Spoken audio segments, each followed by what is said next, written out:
கர்த்தருக்குள் அன்பான தேவ பிள்ளைகளே, ஆண்டவரும் இரட்சகருமாகிய இயேசுவின் நாமத்தில் உங்களுக்கு என் அன்பின் வாழ்த்துக்கள். இந்த நாளிலேயும் சங்கீதம் 27 அதனுடைய 9வது வசனத்தை வாசிக்கிறேன். உமது முகத்தை எனக்கு மறையாதையும், நீர் கோபத்துடன் உமது அடியானை விலக்கி போடாதையும், நீரே எனக்கு சகாயர் என்று எழுதியிருக்கிறத பார்க்க முடியும். தாவீதுக்கு 24/7 அவரே சகாயராய் இருந்தார்.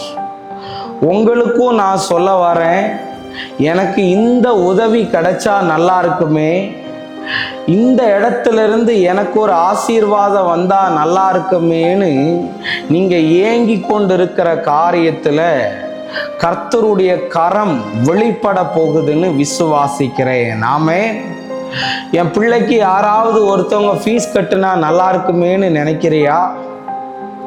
இல்லாட்டி இந்த லோனு கொஞ்சம் சாங்ஷன் ஆனா நல்லா இருக்கும்னு நினைக்கிறீங்களா? இல்லாட்டி போட்டிருக்கிற பண்டு சீட்டு இப்பமாவது எனக்கு விழுந்து கை கொடுக்காதான்னு நினைக்கிறியா?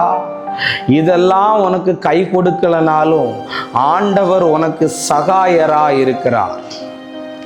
நான் தெளிவா அழுத்தி சொல்லுவேன், தப்பா நினைக்காதீங்க. சமரியா தேசத்துல 3 வருஷமும் 6 மாசமும் பஞ்சம். ஒரு வீட்டுல தண்ணியும் கிடையாது, ஒரு வீட்டுல சாப்பாடும் கிடையாது. ஆனா எலியாவுக்கு மட்டும் ஆண்டவர் இறைச்சியும் அப்பத்தையும் கொடுத்து வந்தார். எல்லாருக்கும் அந்த காகம் அனுப்பப்படவில்லை. கர்த்தரையே நம்பிட்டு இருக்கிறவங்களுக்கு தான் அந்த காகம் வந்தது.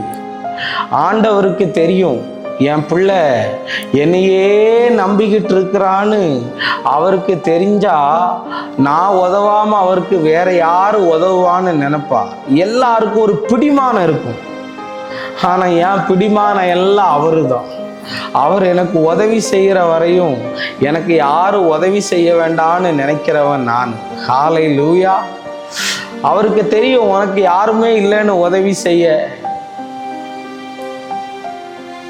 அவர் உனக்கு சகாயரா இருந்து எவ்வளோ பெரிய பிரச்சனையிலிருந்தும் போராட்டத்திலிருந்து உன்னை மீட்டு கொண்டு வருவார். ஹல்லேலூயா. நம்ம ஜெபம் பண்ணுவோமா? அன்பான ஆண்டவரே, இந்த நேரத்துக்காக நன்றி. நீர் எங்களோடு பேசின நல்ல வார்த்தைகளுக்காக நன்றி சொல்கிறேன். தடைகளை எல்லாம் கர்த்தர் மாற்றி பெரிய அற்புதத்தை செய்து சாட்சியாய் கர்த்தர் நிப்பாட்டும்.